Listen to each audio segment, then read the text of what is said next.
Assalamualaikum warahmatullahi wabarakatuh. Kembali lagi teman-teman di channel Sprint ya. Kali ini kita akan membahas UTS 1920. Oke, soal bahas bisa diunduh di bahasa KL ya. Bit.ly bahasa KL. Oke. Nah, jadi untuk mengerjakan KK itu ada beberapa langkah teman-teman. Yang pertama, kita melakukan perhitungan. Ya, perhitungan ada 4 perhitungan, ada excess value, tabel amortisasi, realisasi dan tidak terrealisasi dari margin. Terus yang keempat, menghitung income in S, NCI expense, dan increase investment. Selanjutnya setelah kita melakukan perhitungan, kita melengkapi laporan keuangan P di kertas kerja ya. Ada laba ruginya, ada perubahan ekuitasnya, sama neraca. Dan ini neraca itu wajib balance, supaya hasil akhirnya juga balance. Nah, langkah terakhir yaitu kita membuat jurnal, eliminasi, dan input ke KK, lalu menyelesaikan konsolidasinya. Oke, kita langsung masuk aja ke tahap yang pertama, teman-teman. Di sini kita harus menghitung dulu nih. Pajaknya yang dihitung. Yang pertama, menghitung perhitungan alokasi excess value. Kita baca dulu soalnya ya. Pada tanggal 2 Januari 2017, jadi akuisisi 2 Januari, PT Papan memperoleh 70% kepemilikan pada PT Sandang dengan biaya perolehan 580 juta. Berarti di sini investasinya 70% ya. Terus harga perolehannya berapa? 560 juta. Kita jadikan ribuan aja ya. Per ribuan. Pada saat itu share capital dan RE-nya 200 dan 400 ribu. Share capital dan RE itu akan menjadi net aset milik S ya. Jadi ini share capital dan RE-nya milik S. Kalau di total dia jadi total net assets. Total net assets. 600 ribu. Oke. Selanjutnya kita menghitung nilai total perusahaan nih. Caranya yakni harga perolehannya dibagi dengan persentase kepemilikan 70% ini. Sama dengan 800 juta. Kita turunin nilai net asetnya. Habis itu kita kurangkan. 800 dikurang 600 sama dengan 200 ribu nilai excess value. Nah, nilai excess value ini nanti kita harus alokasikan. Kemana aja? Nah, biasanya di soal langsung disebutin nih. Dialokasikan kepada land under value 100 juta. Ya, jadi kita langsung alokasikan nih. Land 100 ribu atau 100 juta. Terus buat equipmentnya over value 45 juta. Kalau over value kita buat minus.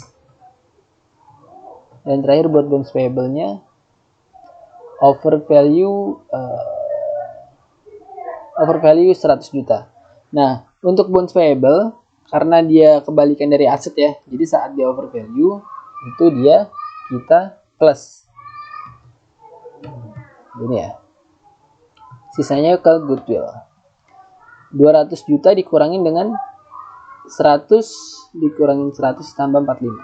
Atau ini kita netkan dulu ya. 155 kan ini 100 tambah 100 kurang 45. Nah 200 dikurang 155 sama dengan 45 ya untuk goodwillnya. Nah, tahunnya berapa tadi untuk equipment? 5 tahun dan untuk bonds payable juga 5 tahun. 5 ini 5. Lanjut ke alokasinya teman-teman. Untuk land tidak di amor ya, jadi kita kosongin. Untuk equipment dibagi 5 dan untuk bonds payable juga dibagi 5. Kita total ini jumlahnya yakni 11.000. Sehingga nilai Anmor 2018-nya, nah, kita lihat dulu tadi datanya diminta kapan nih. Nah, yang diminta kertas konsolidasinya itu adalah tahun 2018. Sehingga nggak salah ya kalau kita ngitung alokasinya dulu buat 2018. Sebelumnya hitung Anmornya dulu, yakni Anmor 2017 dikurang dengan alokasinya. Kita tarik bawah.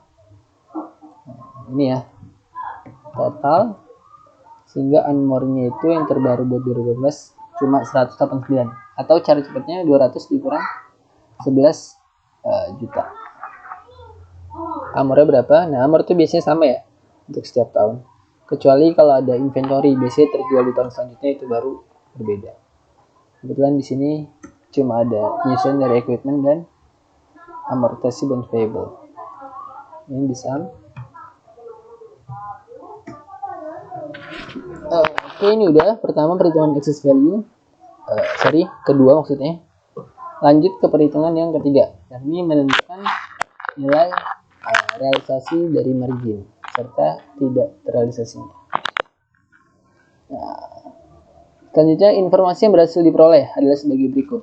Saldo RE PT Papan per 1 Januari 2017 adalah 500.000. Nah, nanti fungsinya RE ini adalah untuk menghitung return earning di awal tahun ya milik si P.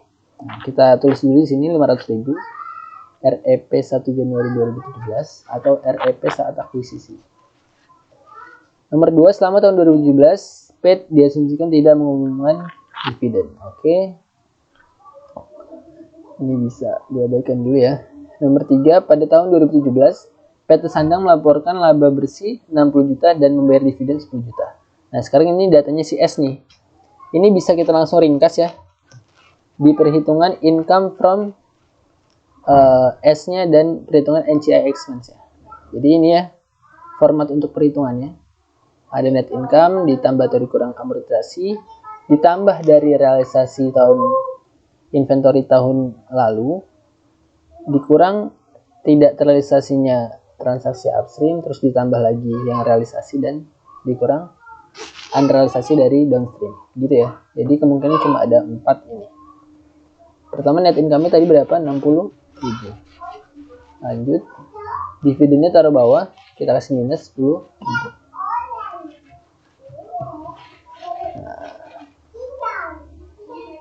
Amortisasi udah bisa kita input ya dari sini nih. Tahun 2017 kan ini. Sekarang di sini under value ya netnya. Sorry, bukan under value, di sini netnya itu rugi. Berarti kita kasih minus.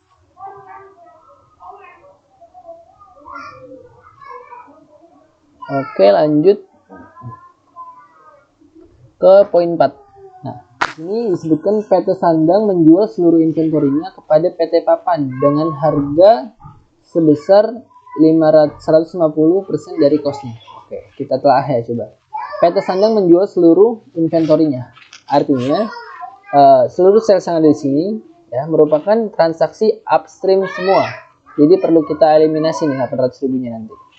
Yang kedua, dari harga marginnya itu 150% dari costnya atau sorry, harga jualnya itu 150% dari costnya.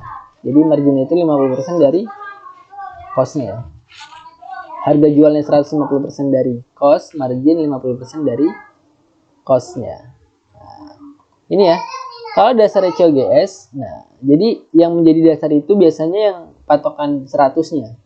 Misalkan dasar COGS segini, berarti COGS itu yang bakal 100 nilainya. Nah, misalkan kebalikannya di sini. Dasarnya itu sales, berarti salesnya yang bakal jadi nilai 100. Gitu ya.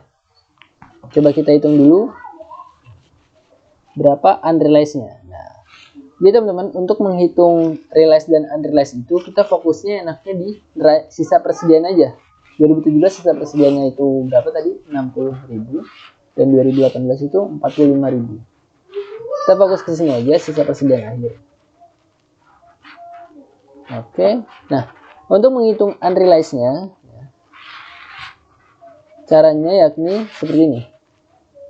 Sisa persediaan dibagi 150% dikali 50%. Nah. Oke.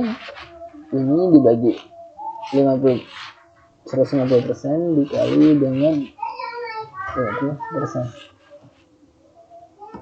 Nah, 20.000, lanjut tahun 2018 juga sama, kita copy saja. 15.000. Nah, nantinya yang unrealized tahun 2017 ini bakal jadi nilai yang terrealisasi di tahun 2018. Sehingga ini bisa kita turunin sih.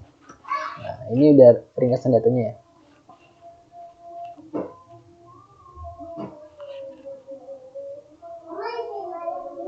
Lanjut ke poin 5. Nah, per 31 Desember 2018, PT Papan memiliki utang usaha kepada PT Sandang sebesar 20 juta.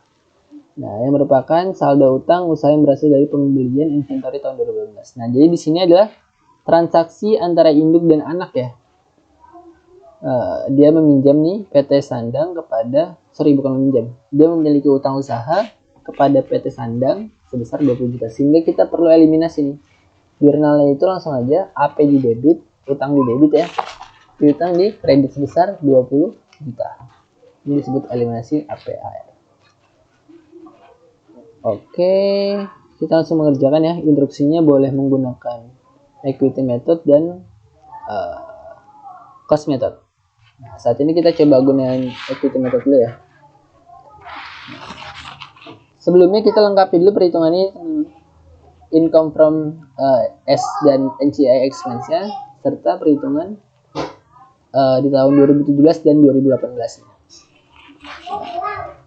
Ini net income-nya udah, amortisasinya udah kita input. Lanjut ke realisasi dari inventory tahun lalu untuk tahun 2017. Nggak ada ya, 0 ya, karena nggak diketahui di soal. Dan dia juga kan baru akuisisi 2017 ya, jadi nggak bakal ada. Lanjut ke unrealized-nya. Unrealized-nya ini sifatnya mengurang ya, minus 20 juta. Kenapa unrealized sifatnya minus? Karena unrealized ini kan yang nggak terrealisasi ya, keuntungan yang tidak terrealisasi. Sedangkan di saat kita menjual itu, semua keuntungan udah diakuin tuh, ternyata masih ada yang belum terjual, makanya kita perlu undo atau perlu koreksi. Lanjut teman-teman. Nah, untuk nilai downstreamnya di sini nggak ada, kita kosongin. Kita hitung persentasenya sesuai proporsi ya. Di sini berarti 70% dikali dengan 60.000. Nah, ini kita tarik aja biar cepat. Masih sama ya. Di sini 30% dikali 60.000. Nah, kenapa di sini aku hitungin? Nah, karena untuk realisasi atau unrealized downstream itu semuanya akan dialokasikan ke income in S doang atau ke P. Kenapa begitu? Nah, karena downstream itu ya, downstream itu kan yang jual itu si P ya, ke S ya kan, yang jual P ke S. Jadi yang akun penjualan itu si S, yang akun penjualan itu si P. Sehingga yang punya keuntungan margin itu juga si P ya. Karena yang jual P, tentunya yang punya keuntungan itu si P. Nah, keuntungan dari si P ini atau dari investor itu nggak ada kaitannya dengan pihak non pengendali atau non controlling interest ya. Sehingga semua keuntungan atau kerugian dari transaksi downstream itu akan dialokasikan ke investor semua. Sebaliknya kalau upstream ini, berarti kan jualnya itu S ke P, ya kan? Yang punya margin siapa? Yang punya margin si S. Nah, S ini kan miliknya non pengendali dan miliknya investor, makanya perlu dialokasikan. Jadi patokan itu siapa yang punya keuntungan itu ya. Misalkan di sini 20.000 nih, ada realisasi. Nah, berarti di sini langsung masukin sini 2.000. Sorry, bukan 22.000. Oke, kita hapus ya karena nggak ada. Kita lanjut isi yang bawahnya. Dividennya juga sama, kita alokasikan 70% buat investor dan 30% buat pengendali ya. Kita cross aja, sama aja. Lanjut kita total dulu nih buat total income-nya. Jadi income in S itu sebelum dikurangi dividen. Nah, ini juga dapat NCI expense udah dapat, income in S udah dapat untuk tahun 2017. Nah, saat income in S dikurangi dengan dividen itu disebut dengan increase investment, peningkatan investment ya. Nah, tahun 2018 juga sama, coba kita isi data dari S. Net income lihat di mana untuk 2018? Melihat di laporan konsolnya. Sini, milik si S. Amortisasi ngelihat tadi, tabel yang tadi yang udah kita buat di atas, kita minus ya karena dia rugi. Realisasinya kita ngelihat tabel dari sini. Realisasi dari tahun lalu. Nah, berarti yang 20.000 ini yang tidak terrealisasi di 2017, tapi sekarang realisasi di 2018. Dia sifatnya menambah, dan yang tidak terrealisasi di 2018 itu 15.000. Nah, sehingga bisa kita total kemudian 74.000, lalu dialokasikan 70% dikali dengan ini, kita kopas ke bawah. Nah, NC expense 30% kita kopas dari sini aja, perhitungannya sama ya.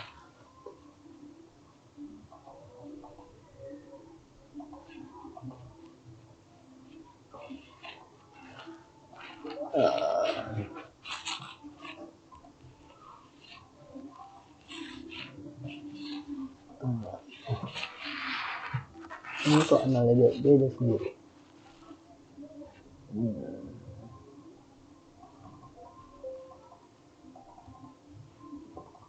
Oh, seperti ini salah rumus sih.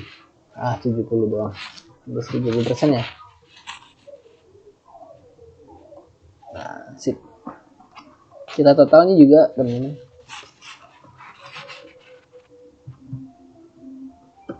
Ini juga kita total. Nah, untuk dividennya juga lihat di neracanya teman-teman. Berapa dividen CS 2018? Nah, 50.000 ya. Ini kita alokasikan juga 70% sama 30%. Nah, ini belum kita turunin dulu. Nah, baru kita total. Jadi ya, investment. Ini juga kita geser, kita tarik, kita total juga. Oke, ini udah ketemu. Setelah kita membuat perhitungan, barulah kita masuk ke langkah selanjutnya, yakni mengisi atau melengkapi laporan konsolidasinya.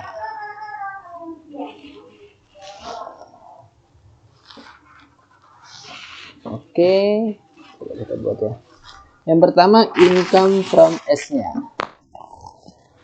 Di sini kita gunain yang 2018 ya. Jadi tabel yang ini kita gunain. Nah, pakai ini 51800. Oops. 51800. Oke, kita total nyari net income. Jadi 25100. Lanjut ke RE-nya. Ini juga kita total ya. Oh, sorry. RE 1 Januari ini rumusnya teman-teman untuk metode equity seperti ini. RE saat akuisisi milik si P ya, ditambah income from S tahun lalu atau tahun 2017 ya. Jadi di sini RE awalnya itu yang ini tadi 500.000 ada di soal ya. Ini ditambah dengan income from S tahun 2017. Ada di ini 20.300. Nah, udah kita total sekarang dari net income sampai dividennya.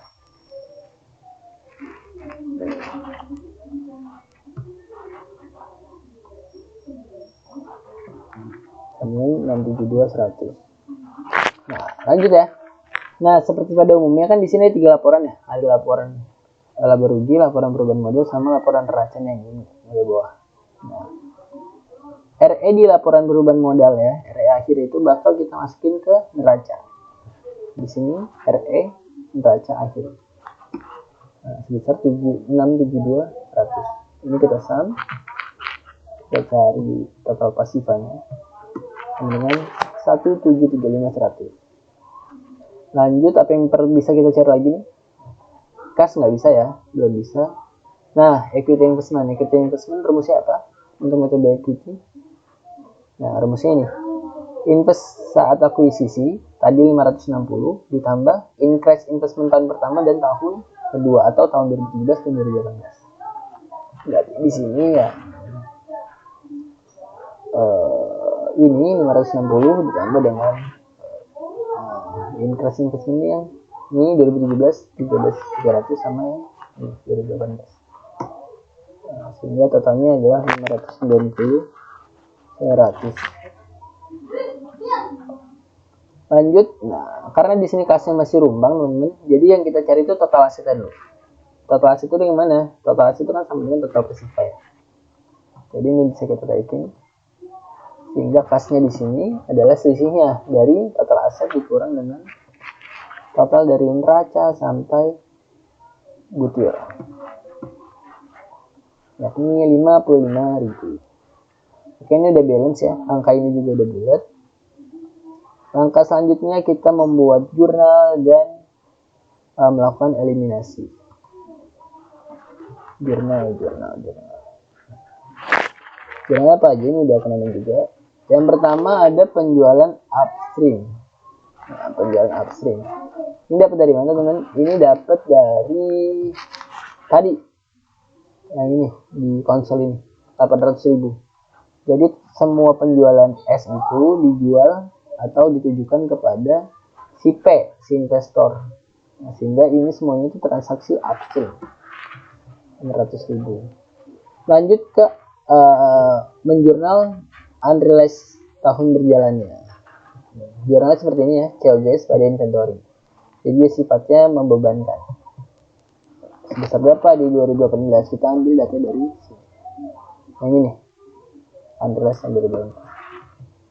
15.000, ini juga 15.000. Lanjut ke realisasi dari inventory tahun lalu. Nah, ini jurnalnya seperti ini ya. Jadi kita mengkredit COGS nih sebagai pengurang beban. Habis itu debitnya itu karena ini dari tahun lalu kita gunakan investment income from stand sama NCI. Ini sebesar totalnya dari COGS. Totalnya itu kita bisa input dari sini 20.000 atau dari tabel ini ya. 20.000 ini. Habis itu dialokasikan untuk investment income from stand atau income from stand. From S itu lupa diganti. Yang ini 14.000 ini sama 6.000 berarti buat si NCI nya. Ini selisihnya atau kita ambil dari tadi. Kita ambil dari sini aja deh. Ini ya 6.000 bisa alokasinya. Oke, udah lanjut ke eliminasi investment. Nah, jadi untuk eliminasi investment S ini, data yang kita gunakan harus diingat nih. RE beginning S sama capital stocknya CS. Ya, ngambil data dari mana? Ngambilnya itu dari kertas konsolidasinya ya. Nah, RE awal S-nya yang mana? Kita lihat dari kertas konsolidasi. Ini RE awal 2018 ya. Yang kita gunain itu yang di konsolnya. Nah, ini 450 juta.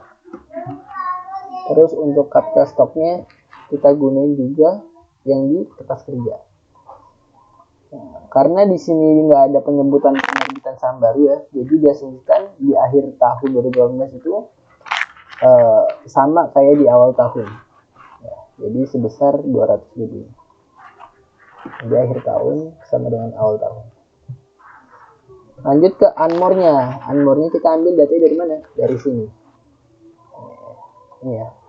Tahun 2018 sama 189. Terus di sini baru kita kali persentasenya ya. 70% dikali total ini di sebelah sini. 45 tambah 299. Ini 587.300. Kalau ini juga sama 30%. Sesuai dengan total di sini. Nah, ini krusial banget biasanya suka kecoh di sini kalau kita ngerjainnya. Oke, lanjut ke alokasi unmore-nya. Alokasi unmore. Nah, jadi si unmore ini kita alokasikan nih atau kita jabarin peruntukannya buat apa sih? Nah, pertama unmore-nya itu kita isi dulu 189. Lanjut ke goodwill. Kalian dulu. Lain di sini dia under value ya. Berapa di sini under value lain? 100.000. Goodwill juga sisanya di sini ada 45.000. Bonds payable over value ya. Kalau over value berarti debit karena dia kewajiban. Berapa? 80.000. Ya, terus equipmentnya dia over value berarti di kredit 36.000. Nah, sehingga ini kalau ditotal itu harus sama 225 sama di sini 225 udah sama ya. Oke, setelah itu kita mengalokasikan amortisasinya. alokasi amortisasi. Datanya dari mana? Dari sini. Dari sini. Pertama, alokasi dari overvalue equipment. Berarti ini kita balik ya, tadi equipmentnya di kredit, kita debit. Kita kurangin bebannya. Beban pemasukannya ini sebesar berapa? Sebesar 9.000. Ini juga 9.000. Terus untuk bonds payable nih, kita gunainnya bonds payable ya biar lebih, menggunakannya operating expense biar lebih umum. Bisa juga menggunakan amortisasi expense. Di sini sebesar kita 20.000. Gampangnya ngafalinnya tuh atau memahaminya ini tinggal ngebalik dari unmortising aja. Tadi kalau dari debit berarti sini kredit. Oke, udah kita alokasikan. Selanjutnya eliminasi income in S. Eliminasi income in S. Nah, ini lagi-lagi datanya kita tinggal nyalin aja dari sini. Ya, jurnalnya seperti ini. Investment from S atau income from S sama aja. Ini juga boleh. Pada dividen dan pada investment in S. Sebesar berapa? Nah, income from S 2018 berapa? Kita lihat di sini. 51.800. Ini dividennya berapa? 35 ya. Nah, 35 untuk 2018 dan investment in S-nya itu 16.800 atau selisih. Oke, setelah kita mengeliminasi income in S, kita memunculkan NGI expense-nya. Lagi-lagi data kita ambil dari sini. Ini 200. Terus untuk dividennya dulu aja. Di sini 15.000 dan NGI endingnya 7.200. Datanya ambil dari sini semua. Oke, udah semua nih yang NGI expense. Lanjut ke eliminasi dividen payable. Nah, jadi dividen payable si S ini teman-teman, ya, ini yang kuning ini 50.000 itu harus dieliminasi. Eliminasi sebesar berapa? Sebesar kepemilikan kita aja. Ya, kepemilikan kita aja kita eliminasi. Ya, ini berarti berapa? 70%. Dikali dengan 50.000 tadi ya. Oke, udah ya. Nah, berarti jurnal udah semua. Sekarang tinggal kita input ke sini. Input ke sini. Nah, biar mempersingkat waktu ya. Kita sebenarnya udah aku input sih. Ini cuma butuh ketelitian aja sih. Harus teliti banget lah, bukan cuma gitu ya. Ini kita kopas aja nih. Ini udah di input nih.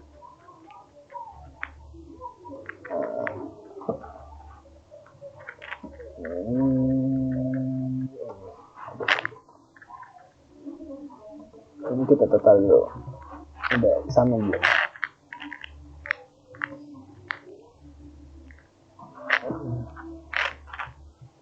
Nah, udah sama ya, 2057. Kita balik lagi. Nah, untuk mastiin itu nanti biar nggak keliru ya. Ini kalau di Excel lebih mudah sih. Kita total dulu nih, debitnya berapa, kreditnya berapa. Udah ya, di sini. Ini 2057. Nanti di sini juga 2057 berarti udah beres. Ini bisa kita kopas aja ya, biar mempersingkat waktu. Ini kopas. Intinya lokasinya harus teliti lah.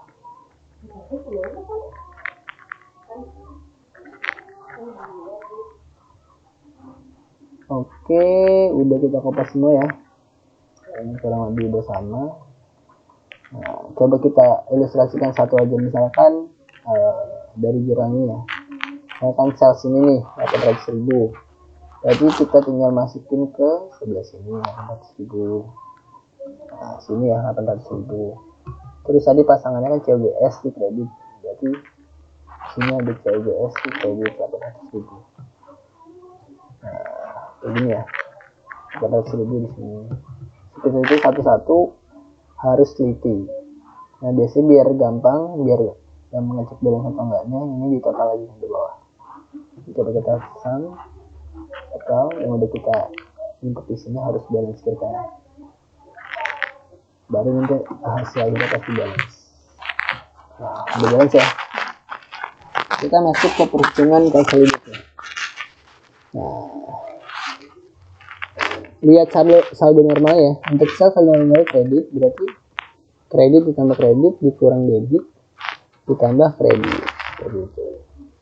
Juga sama. COGS saldo normal di mana? Debit. Berarti debit ditambah dengan debit dikurang kredit ya. Terus ditambah debit dulu. Nah, dikurang kredit sini, dikurang kredit ini, kembali. Akhirnya minus ya.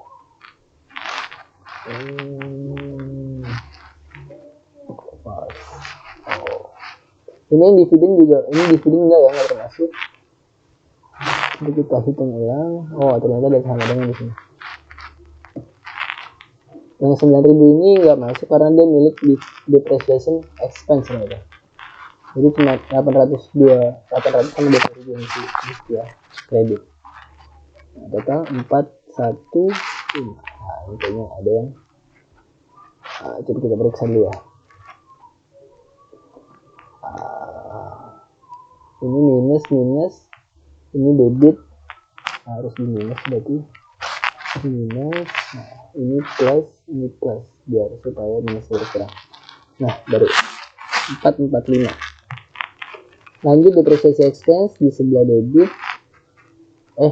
depreciation expense sebelah kredit berarti positif, ini sebelah debit berarti minus. Othernya juga kita tambah, minus tambah minus jadi minus 210. Nah lanjut kita total di dalam matematika.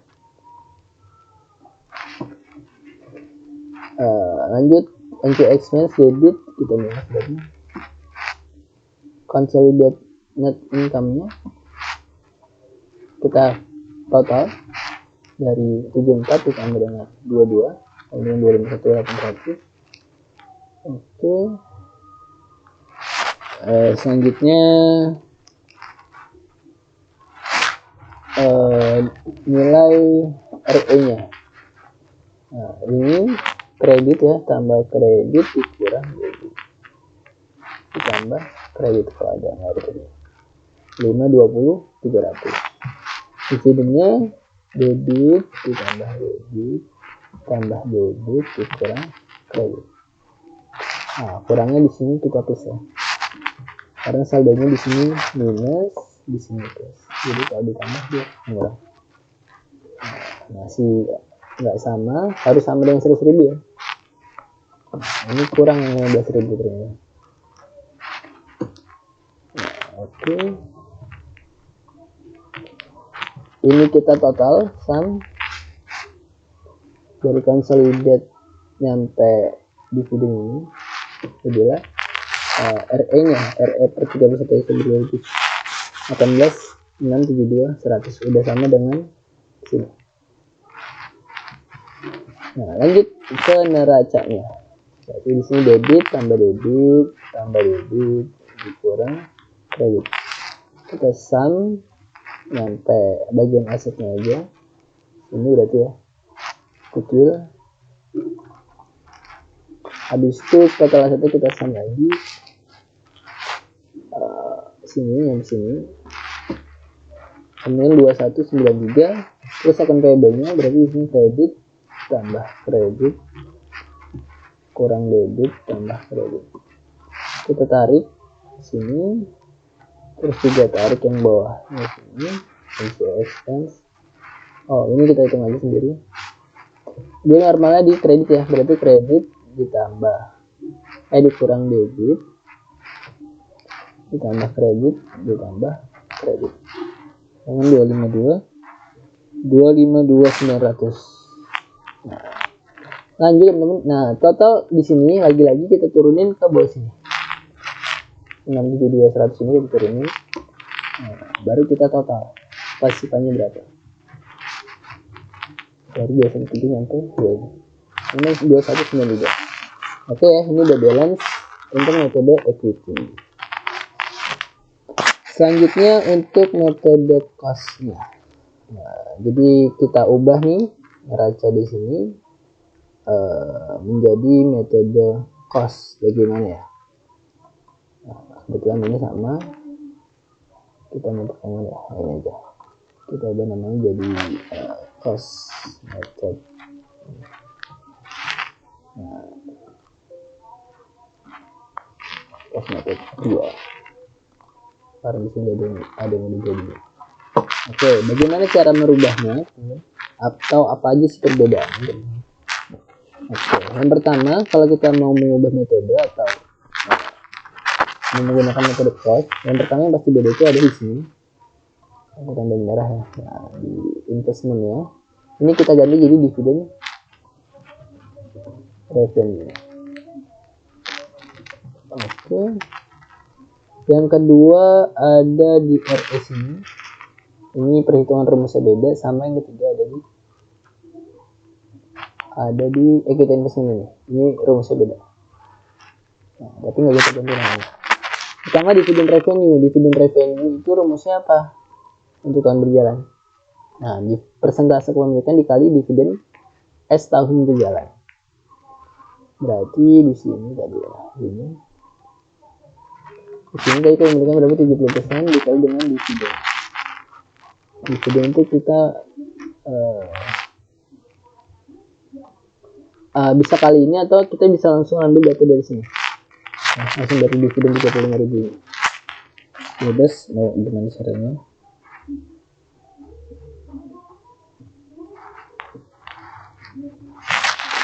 Kita kali aja ya biar dapat hitungan manualnya. 50.000 dividen.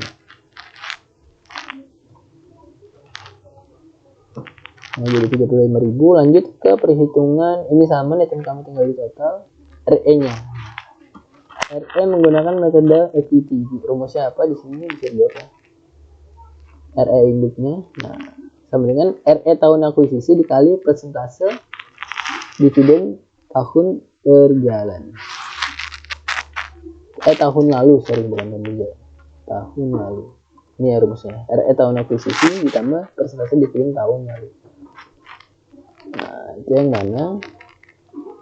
RE awalnya tadi yang ini 500.000, RE awal nya ditambah persentase dividen tahun lalu 70% dikali dengan ini di sini minus 50.000. Atau bisa juga 50.000 itu tadi dapat terima dari sini ya, dividen S nya. Nah, sini. Kemudian totalnya 53. Di sini ada yang dari 70%. Di sini karena di sini plus.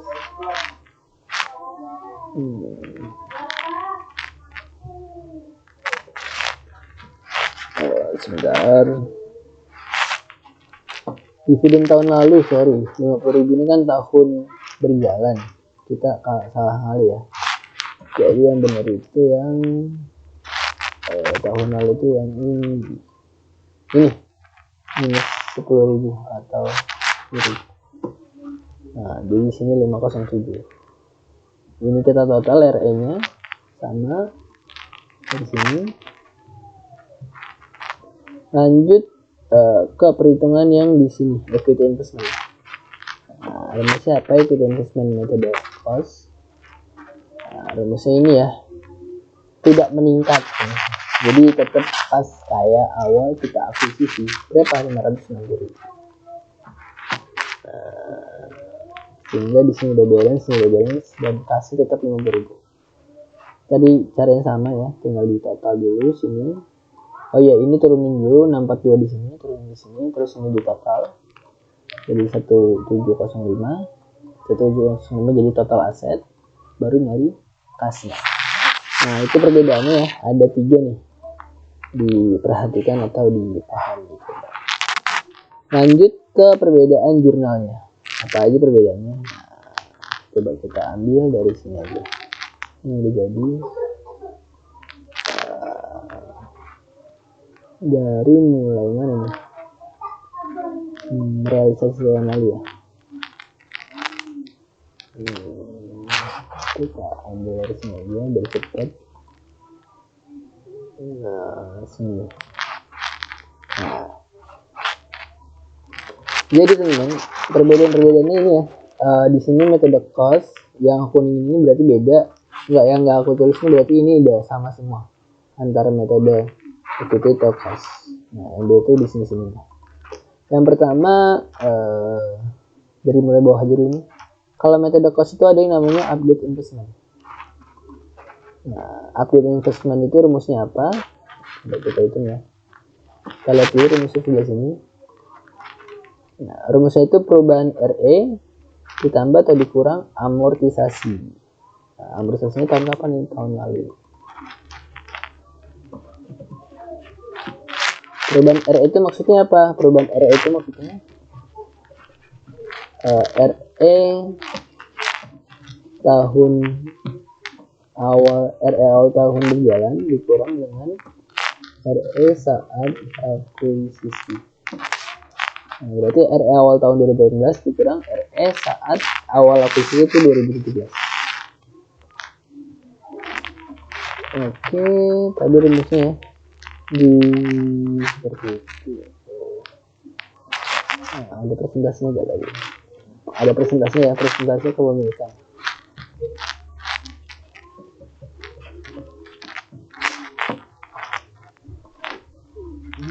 Coba ya. Nah, yang dimaksud RE awal tahun berjalan yang mana? Di sini ya. Milik si S ini 450.000 ya. Dikurang dengan RE saat akuisisi milik si S yang mana? Lihat dari sini ya. Nah, di sini milik si S 400.000 terus dikurang atau ditambah amor, berarti yang ini 11.000 dikali persentase 70%. Ini update investment 7.300. Ini diubah di sebenarnya RE awal tahun berjalan S dan RE S lagi. Perubahan RES remisi investi ya. Nah, ini perbedaan yang pertama. Nah, itu update investment, ada tambahan atau investment. Yang kedua ini di realisasi tahun berjalan, realisasi dari inventory tahun lalu, realisasi dari inventory tahun lalu. Kita cuma ngubah ini aja nih. Yang di debit ini kita ubah jadi RE begini karena kita menggunakan metode cost ya, jadi langsung mempengaruhi nilai RE nya, nggak masuk income from S gitu. Berapa jumlahnya sama yang kayak tadi, cuma kita ubah akun ini aja. Lanjut. Nah, yang terakhir cuma bedanya ini eliminasi dividen. Kalau di sini income from S kita ganti jadi dividend revenue ya. Terus dividend revenue sebesar berapa? 35 dan dividennya di sebelah kiri 35. Gitu aja. Jadi lebih simpel di sini ya. Nah, oke, ini jurnalnya cuma bedanya 3 itu doang ya. Ini sama ini. Nah, selanjutnya bagaimana cara kita mengubah laporannya? Jadi caranya itu yang ada di sini, yang udah terjun di sini kita hapus dulu ya di sisi sininya, yang nggak diperlukan kita hapus. Habis itu kita input data yang barunya. Nah, kalau yang pertama realisasi dari inventory tahun lalu itu kan yang beda cuma ini investment, income from investmentnya kita hapus ya, 14.000 investment income from stand. Nah, ini kita hapus 14.000. Di sini kita ganti langsung ke RE begini. Nah, 14.000 itu yang mana? Ini ya. Oh, jadi di sini lebih tepatnya itu investment equity investment ya, equity investment from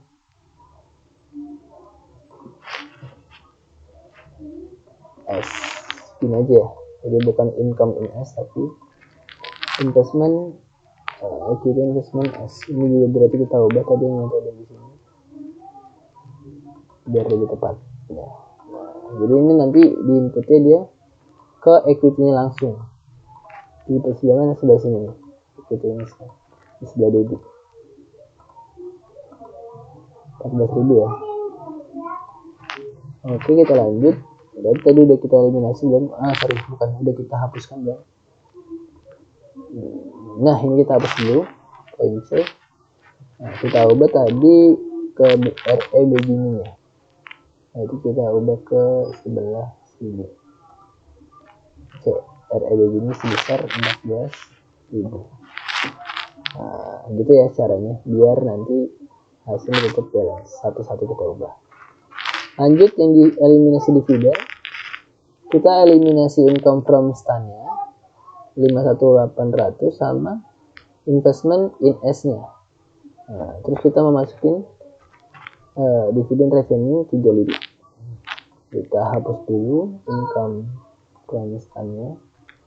Nah, ini ya berarti ya. Terus kita masukin dividen revenue tadi berapa? 35. Nah, jadi hasilnya 0. Terus di sini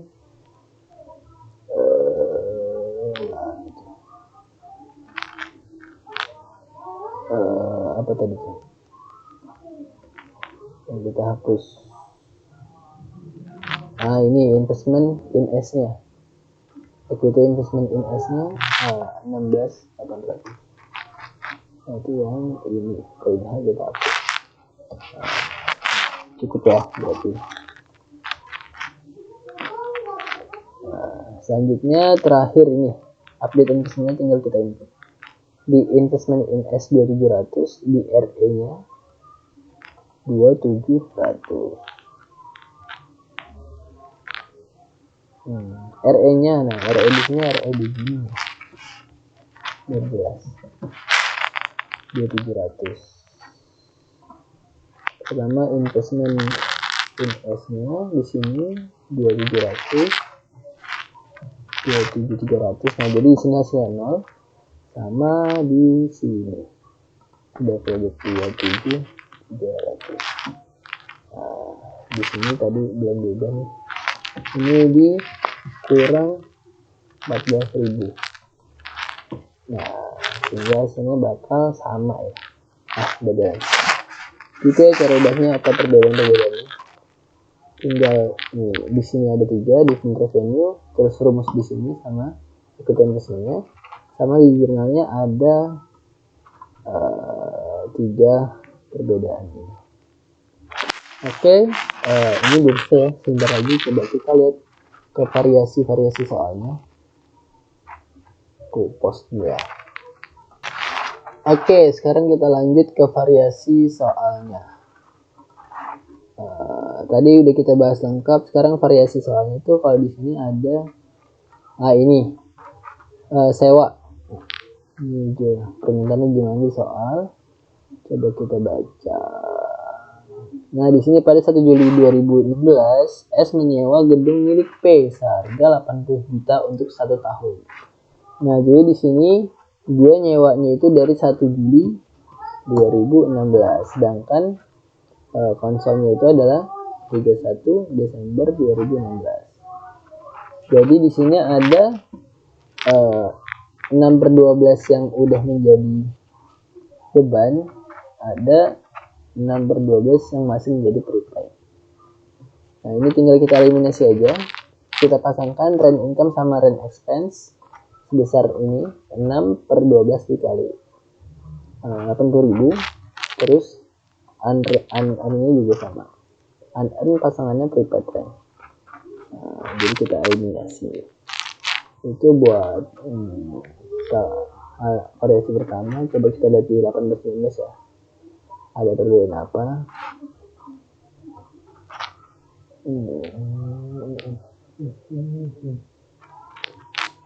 Nah, di sini kayaknya nggak ada perbedaan ya. Kurang lebih sama yang tadi kita lihat sebelum. Oke, itu aja teman-teman, kurang lebihnya mohon maaf ya. Kalau ada salah tolong disampaikan ya, dikoreksi.